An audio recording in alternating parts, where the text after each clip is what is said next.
Why didn't my mother love me? I found my mother's diary and finally understood why she never loved me. This isn't just a sad story.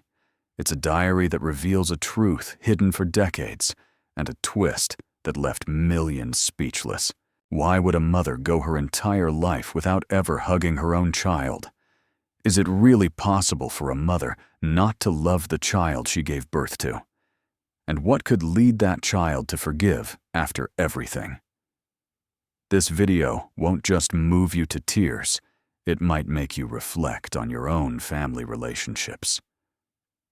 Are you ready to uncover the darkest corner of what seemed like a normal family? Anna Thompson, a 29-year-old woman, lives a peaceful life in Portland, Oregon.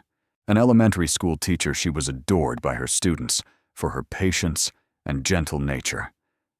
But few knew that behind her calm demeanor lay a heart that had been deeply wounded. Anna was raised by her mother, alone, Carolyn Thompson, a former military nurse. Carolyn was the epitome of discipline, reserved, cold, and intimidating. To her, Anna was never good enough, never obedient enough, never like her mother. Anna's childhood passed in a house filled with silence, where hugs and praise were rare luxuries. Her father, the only person who had ever smiled at her, died when she was just a newborn. Since then, Anna had always felt like a burden, a part of her mother's life that was never truly wanted. On the 3rd anniversary of her mother's passing, while sorting through the old family house, Anna stumbled upon a tightly locked box. Inside was her mother's diary, spanning over 30 years. And from that moment on, everything Anna believed about her childhood began to unravel. Even from a very young age, Anna could sense that something wasn't quite right in her relationship with her mother. While other children were wrapped in hugs, kissed goodnight, or gently patted on the head, Anna only heard quiet footsteps and saw the hallway. Light flick on and off like part of a routine. Every night her mother Carolyn would place a bowl of rice on the table and retreat to her room, never once asking how Anna's day at school had gone. Anna had a cat named Daisy. Her mother fed the cat on schedule, bought it new toys, and even gave it a velvet-lined bed to sleep in. Once, when Anna had a high fever and threw up in bed, her mother simply cleaned up the mess and said, "Go to the bathroom by yourself. Don't get the blanket dirty again." But just a few days later, when Daisy scratched her leg, Carolyn rushed her to the vet.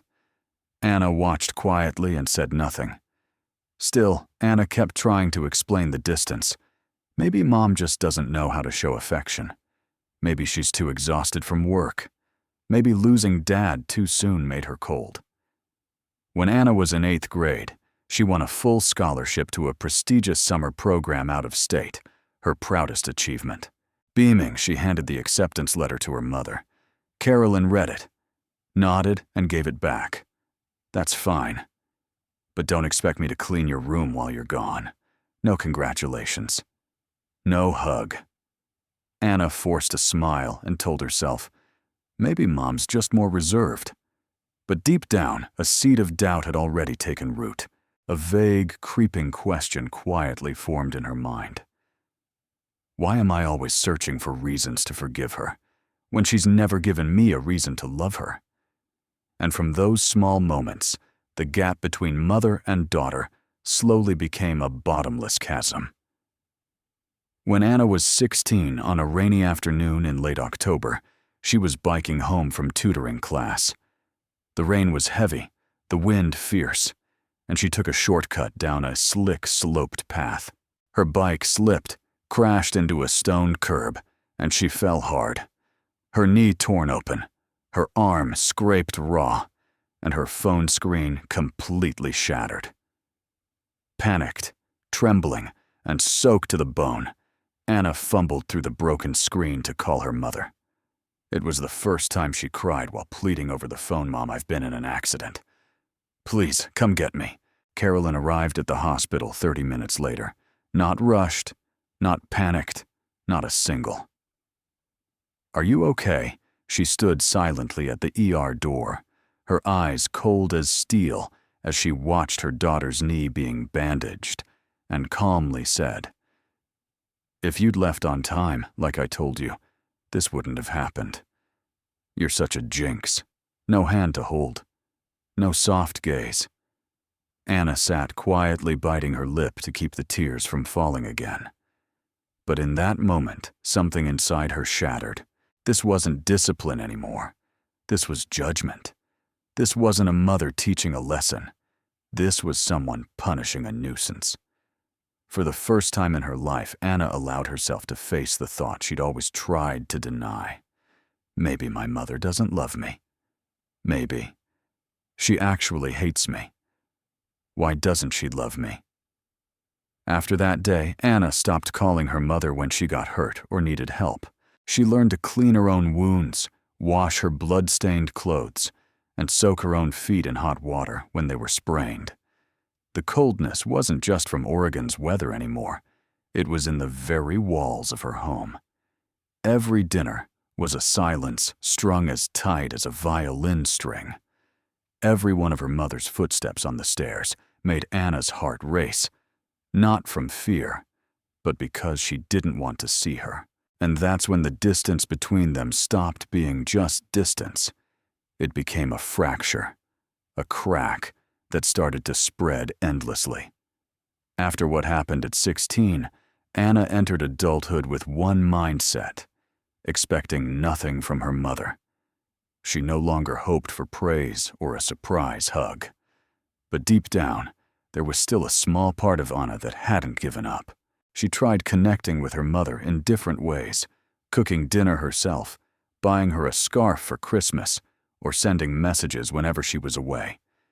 Each time, Carolyn's responses were always the same, blunt replies or an indifferent nod. No thank you. No warmth in her eyes. Once Anna asked Mom, "Have I ever done anything that made you feel proud of me?" Carolyn set her teacup down and replied coldly, "Pride isn't something I care about. As long as you don't exhaust me, that's enough." Anna said nothing, but this time she didn't cry. She just felt empty.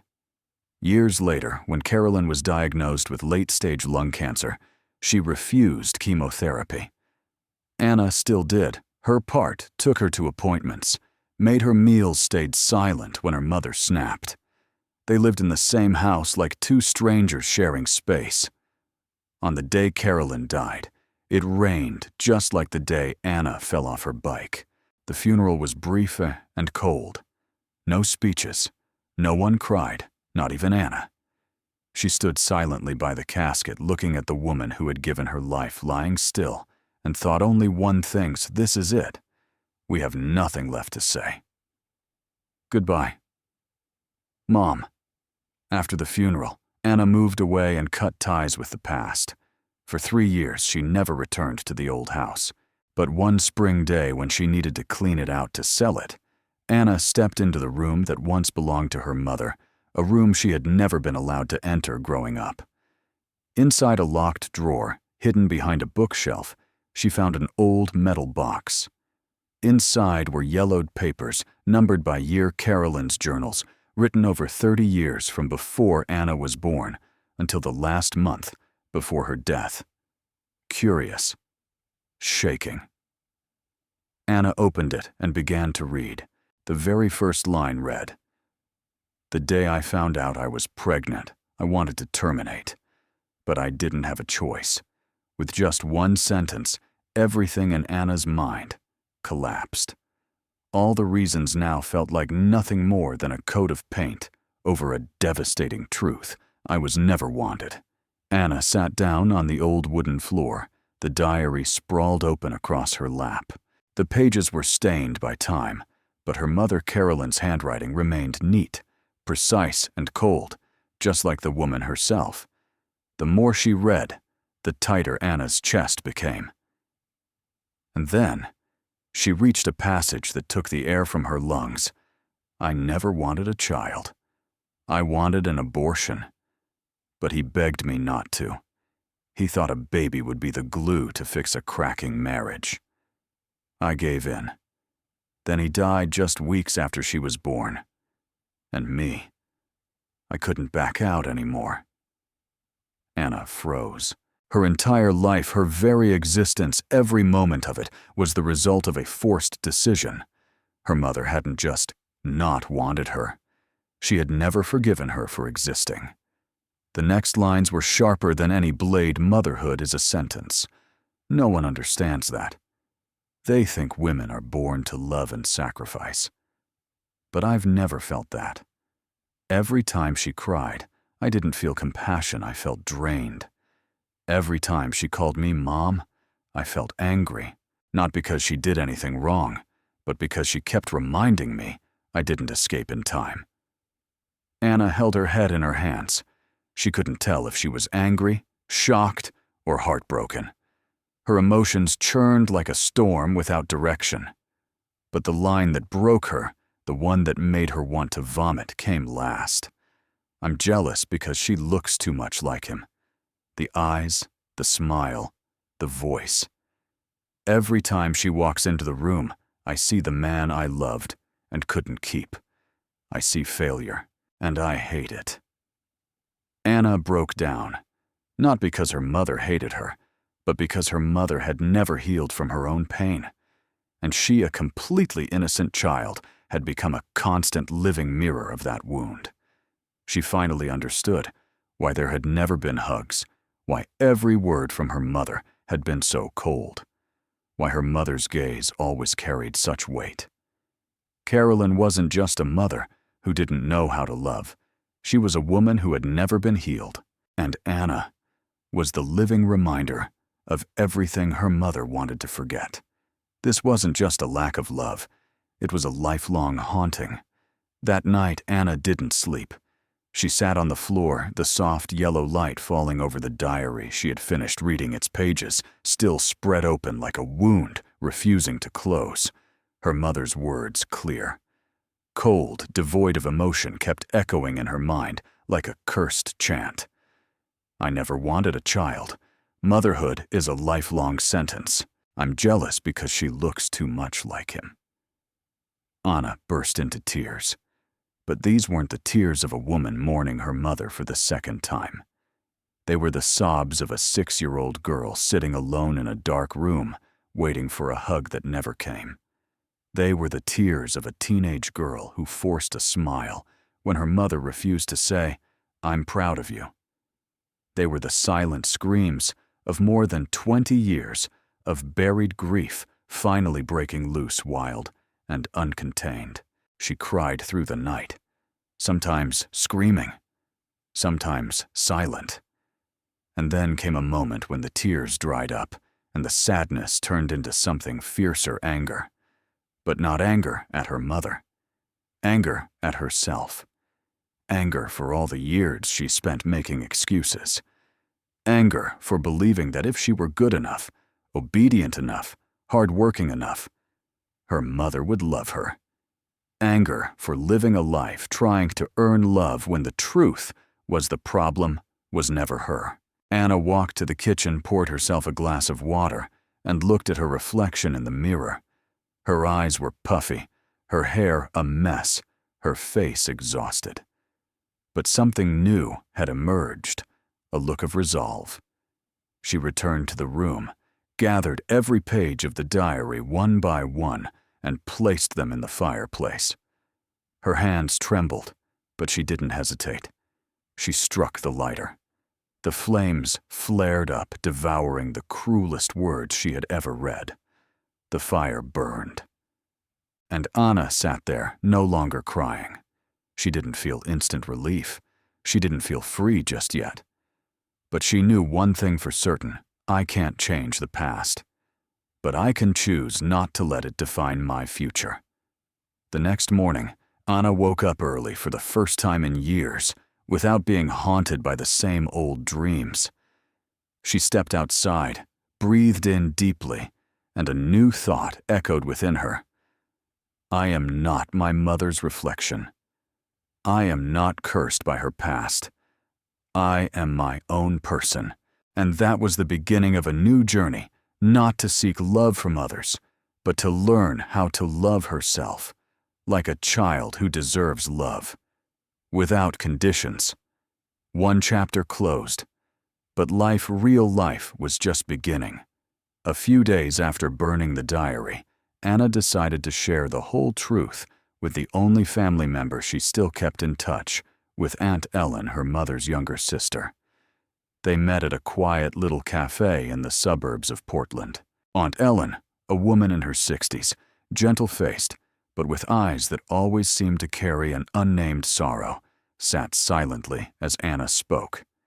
Every detail from the diary, every cruel word Carolyn had written, every storm of emotions Anna had endured. Anna didn't tremble. She didn't cry. Her voice was calm, as if recounting someone else's story. But when she finished, the air between them grew heavy. Aunt Ellen didn't speak right away. She simply stared at the teacup in her hands, then let out a soft sigh. Your mother was hurt far more than you ever knew. Anna froze. You knew something. Ellen slowly nodded. Not everything. But I always felt Carolyn never recovered from your father's death. They loved each other deeply, but their marriage had its share of turmoil. When he died, your mother didn't just lose a husband. She lost her faith in life. She went on to explain that when Anna was born, Carolyn had been in a state of emotional crisis, teetering on the edge of postpartum depression. There were no family members around, no one to help, no therapy.